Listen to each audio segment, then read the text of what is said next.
will talk about what is at stake when delivering high-speed mobility and changing mobility, also when changing the market shares of mobility. So you have the floor. Thank you so much. If I may ask for the remote controller, please. Thank you. First of all, good afternoon, everybody. Ladies and gentlemen, I would like to introduce myself briefly. As the moderator said, I have the more than 40 years experience in rail system. I was working on different positions across all the systems, and at the moment I am the independent expert, having my own company and working on contract for the Ministry of Education, Youth and Sports, being nominated as a representative of Czech Republic to the Europe's rail joint undertaking, previously Shift to Rail, and also as an independent external advisor to the Minister of Transport of the Czech Republic. So my presentation starts with 7 questions. You can see some seven circles here with some short sentences. To each of them, you can receive a negative, neutral, or positive answer. It depends from which point of view you are looking at the questions. So I will try at the end to answer which part is negative, neutral, or positive from the socio-economic impacts on society and territory. So if you have a look at the Czech Republic, first I start with Czech Republic, then I move to the central and eastern part of Europe. You can see that the time availability in Czechia is different in different parts of the small country. Czech Republic is a small country, not very big. The longest distance from east to west is not more than 300 kilometers, so it's quite a short distance. But on the right side here, you can see how the time availability will change after building the high-speed line system in the Czech Republic.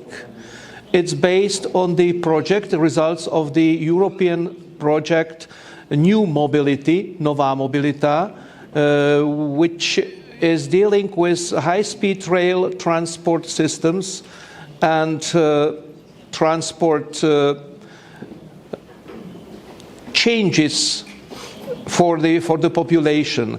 It's under the operational program of research, development and education of the European Union. It's already finished, and there are very interesting results from this project.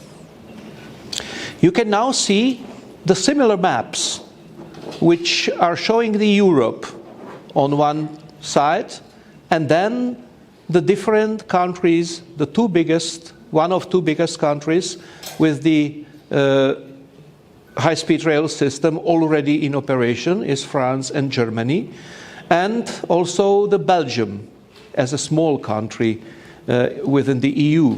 You can see the scale of distance below each of these maps, and also the biggest centers, cities, or economical, financial, and industrial centers in all those countries. You can see that the location in the most populated areas in Europe are taken into consideration. A difference in Spain, but I'm not talking about Spain today because it's really very, very different and far from the situation in central and eastern part of Europe. Now we can switch to the question, how does the demographic structure of the population affect the development and use of high-speed rail? You can see now the central and eastern part of Europe, different member states of the European Union, starting with Czech Republic, a small country, Poland, a bigger one, Romania, Croatia, Hungary and Slovakia. In all those countries, you can discover that the population density is different. The location of the industrial and economical centers are very different. The distances are different. The culture of the population is very different, differs from the northern part to the southern part of this region in Europe. And all those countries were very much affected by the previous political system before falling the Iron Curtain 33 years ago. So in that moment, you can imagine then the conditions for building and constructing high-speed rail system is not only the political decision, but also the socio-economic decision. You can see here on that maps how it differs with the density of the rail network in different countries in Europe.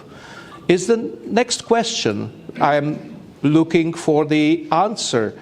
Is better to change the mobility of citizens and the industrial development of a territory, or it's more efficient to change the routing of high-speed rail and configuration on the entire rail network? That's a basic question. What's better, to push the citizens to move or change the network in order not to move the population, but to give them the chance to use the high-speed rail system and connected capillary lines? As you see, the most density of railway lines are in Czech Republic, Germany, and partly in Hungary. But in the other part of Europe, there is, if you see the figures, in France, for instance, they have 52 centimeters of rail line per square kilometers. So it's quite low. Instead of Czech Republic have 1 meter and 20 centimeters. So it's relatively very dense lines. And if you include the high-speed rail system, it's at the next map of the Czech Republic, and below you can see the population of the Czech Republic per regions. You discover then better is to change both parts. On one hand, the movement of population. On the other hand, if it's more efficient, to reconstruct and make more efficient the rest of the network of the rail system in the whole Czech Republic. And now some results which are given the other view on the same question. On one side, you can see the demand of tourists to visit Czech Republic from other parts of neighboring countries. On the other hand, you can see the biggest traffic volumes which are expected when building high-speed lines across the Czech Republic. It's very significantly shown that the main traffic volumes are from the south to the north, or vice versa, and partly from the west to the east, from Germany, Austria to the east. But you can see that the density of traffic volumes very much differs country per country, so the decision is not so easy. What's better? But the European challenge to connect all the EU capitals with high-speed lines is a challenge we need to follow. We need to have all capitals covering with high-speed system in order to ensure as short as possible connectivity between the major cities in Europe. In the next slide, you can see what happened if we will new high-speed lines significantly affect the capacity of existing conventional lines in favor of rail freight transport, because passenger high-speed transport is not only the challenge. we need also to ensure the high-capacity freight transport. It was seen now when the crisis in Ukraine happened. When closing the Black Sea ports, there was only one way for high-capacity transportation of goods, especially grain from Ukraine. It was rail. But we had a significant obstacles. It's the difference of gauge and capacity. So we need to build the high-speed lines because we need to enhance the capacity for freight. But on the map, on one side of my slide, you can see still the iron curtain in brackets, because you cannot see the east-west connections for freight as seen at the RailNet Europe map of the freight corridors. It will change after the building high-speed rail system. So this is very important part, how the high-speed rail can help to increase the capacity and productivity of the entire rail system. Next one is how to integrate high-speed rail into the urban mobility and intelligent transport system concepts, because the high speed is not as an isolated island. It needs to be connected with other modes of transport, especially in big cities, because without having the connectivity in transport hub, we don't have passengers for high-speed rail. So it's the most important part in the cities. So in some bullet points you can see which major activities or which major processes needs to be covered in order to integrate the high-speed rail system into urban mobility and intelligent transport systems. And the most important is the last sentence in red. As a set of fact-based guidelines for multimodal connectivity at high-speed rail station is essential. Based on that, we will be successful and efficient. And next one, it's a significant view how we can be inspiring by in other continents. My colleague from JR East has been presented this type of picture in Prague conference in October last year.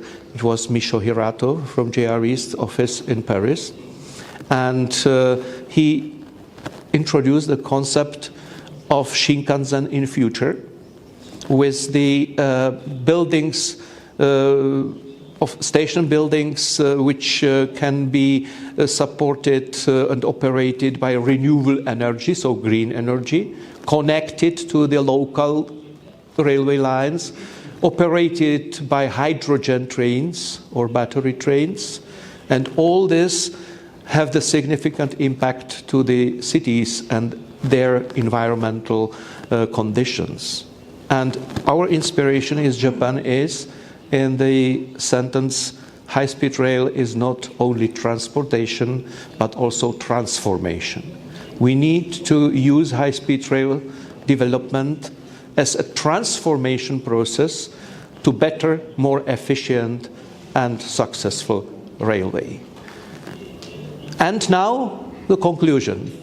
You can see that the answers to my 7 questions were basically either neutral or positive. There was no negative impact found. So I think we can really told about the high-speed rail in Central Eastern Europe is essential for building European competitive, resilient and very efficient transport system in rail. So thank you for your attention, and I am ready to answer all your questions.